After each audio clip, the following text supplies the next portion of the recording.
नमस्कार दोस्तों, गीतांजलि की काउंसलिंग में आप सबका स्वागत है। आज फिर हम मिल रहे हैं एक इम्पोर्टेंट टॉपिक पर बात करने के लिए। आज का विषय है बच्चों और युवाओं में बढ़ती हुई इंटरनेट एडिक्शन। ये एडिक्शन कैसे हो गई? बच्चों ने, युवाओं ने इंटरनेट के माध्यम का इस्तेमाल किया ज्ञान अर्जित करने के लिए, कुछ संवाद करने के लिए किसी के साथ, कुछ कामकाज करने के लिए, कुछ दिल लगाने के लिए, समय बिताने के लिए। लेकिन आज इंटरनेट उनका सारा का सारा समय खाता चला जा रहा है, पूरे जीवन पर हावी हो गए हैं। ये क्यों हो गया? आइए इसके कारण को समझते हैं। इसके कई कारण हैं जो मेरे को समझ में आ रहे हैं। पहला कारण जो मुझे ऐसा लगता है कि आज का युवा परेशान है, किसी बात से नाराज है। वो अपनी परेशानी, अपनी नाराजगी, अपनी कई सारी भावनाओं को छुपाने के लिए इसमें समय व्यतीत कर रहे हैं, क्योंकि किसी के सामने नहीं आना है मुझे, क्योंकि किसी को कोई जवाब नहीं देना मुझे, किसी को नजर नहीं आना है। चुपचाप बंद कमरे में अकेले बैठकर किसी के साथ कैसी मर्जी बातचीत करो, कोई रोक टोक नहीं। दूसरी वजह जो मेरे दिमाग में आती है वो ये है कि बहुत आसानी से हम कहीं पर भी जा सकते हैं, किसी भी जगह को देख सकते हैं, किसी के साथ भी कनेक्ट हो सकते हैं। ये जो आसानी है जीवन की, जो इंटरनेट हमारे पास लेके आया है, दूर दराज में कहीं भी बैठे हैं लेकिन हम दुनिया के किसी भी कोने से जुड़ सकते हैं। ये जो एक स्वाद है, ये स्वाद बहुत अच्छा लगता है और इस स्वाद को भरपूर लेने का मन करता है। तीसरी वजह ये समझ में आती है कि बच्चे जो हैं या युवा जो हैं, वो दोस्त मित्र बनाने का में जो मेहनत करनी होती है, लोगों से जुड़ाव और संवाद करने के लिए जो प्रयास करने होते हैं, वो एक प्रयास से थक चुके हैं या ये प्रयास करने के लिए हिम्मत नहीं जुटा पाते या किसी वजह से किसी कॉम्प्लेक्स के शिकार हैं। तो उन्हें लगता है कि चुपचाप इस माध्यम के द्वारा वो रियलिटी से दूर लेकिन एक नई रियलिटी बना के कनेक्ट हो सकते हैं। दोस्तों, मित्रों से, पड़ोसियों से, कजन, रिश्तेदारों से बातचीत करने का जो एफर्ट है, जिसमें वो जज हो सकते हैं, जिसमें उनको जो एक्सेप्टेंस मिलती है वो कंडीशनल होती है, सिलेक्टिव होती है। ये सब चीजें उनको एक थ्रेट की तरह लगती है। ये सब चीजों से वो डर जाते हैं और अपने डर से भागते हुए इंटरनेट की गोद में छुप जाते हैं। ये जो सारी वजहें हैं, जिन वजहों से हमारे बच्चों को इसकी आदत पड़ रही है और आदत को छोड़ अब एक लत हो गई है। इस लत से बचाना बड़ा जरूरी है इनको, और बचाने के लिए ये बात समझनी और भी जरूरी हो जाती है कि जब ये समय इसके साथ बिताते हैं तो कहीं ना कहीं ब्रेन को एक खुशी का एहसास होता है, और ये जो खुशी जो ब्रेन को मिलती है because of the certain secretion of happy hormones, तो हमारा ब्रेन जो है वो कहता है I want more and more and more. और ये जो मोर एंड मोर की लालसा है वो एक मैग्नेट के आकर्षण की तरह इनको आकर्षित करके रखती है, तभी ये इंटरनेट को छोड़ते नहीं। फिर खेलना है। खेलने के लिए कौन धूप में निकले, कौन सफर करके एक प्लेग्राउंड तक जाए, कौन पसीने में तत्पर हो। मन लगाना है ना, रिक्रिएशन लेनी है ना, अपने स्ट्रेस को दूर करना है, इंटरनेट में खेल खेल लेते हैं। तो वो जो आसानी जीवन सुविधा बन के ये चीज आ गई है, जिसमें किसी की परमिशन नहीं चाहिए, जिसमें किसी पड़ोसी का इंतजार नहीं करना पड़ रहा, लोगों को बुलाना नहीं पड़ता, सब इजीली अवेलेबल हो जाते हैं। तो ये जो एक आजादी का एहसास है, ये भी बच्चों के लिए, युवाओं के लिए बहुत महत्वपूर्ण है, जो इनको इसकी तरफ जोड़ता है।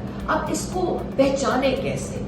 युवा और बच्चे जो इससे ग्रस्त हैं, उनके बिहेवियर में बहुत सारी चीजें, बहुत बिहेवियर बदल जाता है। चिड़चिड़ापन बहुत आम देखने को मिलता है, कामों में फोकस नहीं कर पाते, अटेंशन नहीं दे पाते, ध्यान पलटता है, नींद खराब हो जाती है, भूख कम तेज होने लगती है, माता पिता के साथ बैठना नहीं चाहते, लोगों से बातचीत करना उन्हें पसंद नहीं आता, यहाँ तक कि नहाते भी नहीं है कई दिन, लेकिन इन गेम्स में लगे रहते हैं। इंटरनेट में बहुत सारी चीजों में उनका मन लगने लग जाता है।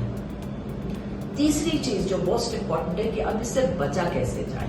इससे बचने के लिए बहुत सारी चीजें कर सकते हैं। आज का युवा और बच्चा पहले ये माने कि मुझे ये प्रॉब्लम है, कहीं ना कहीं सेल्फ रियलाइजेशन बहुत इंपॉर्टेंट है। जिन वजहों से हमने इंटरनेट से दोस्ती की थी, जिन वजहों से हम ये वर्चुअल मीडियम में गए थे, प्लेटफॉर्म का इस्तेमाल करना शुरू किया था, इतने सारे पोर्टल्स और इतने सारे ऐप, ये मेरी जिंदगी को सही मायने में सुखद नहीं बनाते। ये जो रियलिटी है, ये कड़वा सत्य अपने जीवन में धारना होगा। पहला पॉइंट सेल्फ रियलाइजेशन। फिर दूसरा पॉइंट आ जाता है अपने आप से ये कहना कि ये मेरे जीवन को जब सुविधाजनक नहीं बना रहा, रियलिटी में हैप्पी नहीं बना रहा, तो मैं इस पे लगा ही क्यों? सवाल करना अपने एसोसिएशन को, why am I doing what I am doing? मैं ये कुछ लोगों को फॉलो करता हूँ, किस लिए करता हूँ? इनको फॉलो करने से मुझे क्या मिलता है? खुशी मिलती है, ज्ञान मिलता है, कोई एडवाइस मिलती है, क्या मिलता है? मतलब अपने बिहेवियर को, अपने डिसीजंस को जितना वो सवाल उठाएंगे, उतना ही शायद कहीं ना कहीं उन्हें एक रियलिटी नजर आएगी। तीसरा इंपॉर्टेंट तरीका है डिजिटल ऑडिट करना। आप कितना समय बताते हैं एक मोबाइल पर, ऐप पर, मोबाइल के साथ या किसी भी गैजेट पे?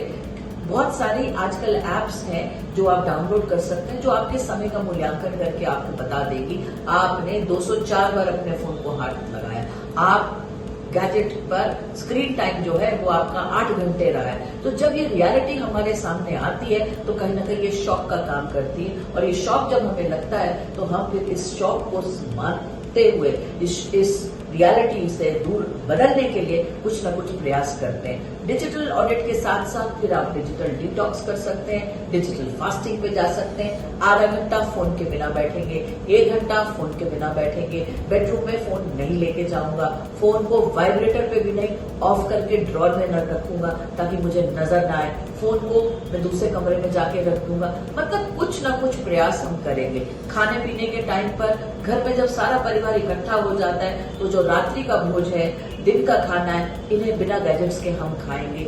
इस तरीके से अगर बच्चे और बड़े अपने आप को नियंत्रण में रखने की कोशिश करेंगे तो जरूर कहीं ना कहीं इस एडिक्शन से बाहर आ सकेंगे। आखिरी में जो बात मैं कहना चाहूंगी, एक मंत्र अपना लीजिए, नॉट नाउ लेटर। मन कर रहा है फोन का इस्तेमाल करने का, किसी और गैजेट का इस्तेमाल करने का, स्नैपचैट करने का, ट्विटर पे जाने का, टेलीग्राम को ऑपरेट करने का, कोई फिल्म देखने का, कोई गेम खेलने का, अपने आप से सवाल कीजिए व्हाई, और फिर व्हाई का जवाब आ जाता है तो भी रुकना है तो कहिए नॉट नाउ लेटर। और नॉट नाउ लेटर कहते कहते ये धीरे धीरे इंटरनेट रूपी दानव आपके जीवन की स्क्रीन से बाहर हो जाएगा, तो जीवन पुनः सुखद और सुरीला बन जाएगा। इन्हीं विचारों के साथ मैं आज के प्रोग्राम में आप सबसे अलविदा लेती हूँ। अगले हफ्ते फिर मुलाकात होगी, नए मुद्दे पर बातचीत करेंगे। चैनल आई ऑफ ट्रुथ को सब्सक्राइब कीजिए यूट्यूब पर, इसे फॉलो कीजिए फेसबुक पर, इंस्टाग्राम पर, ट्विटर पर और कू पर। हमारे चैनल के बारे में फीडबैक देने के लिए हमें मेल कीजिए ioftruth.6@gmail.com पर।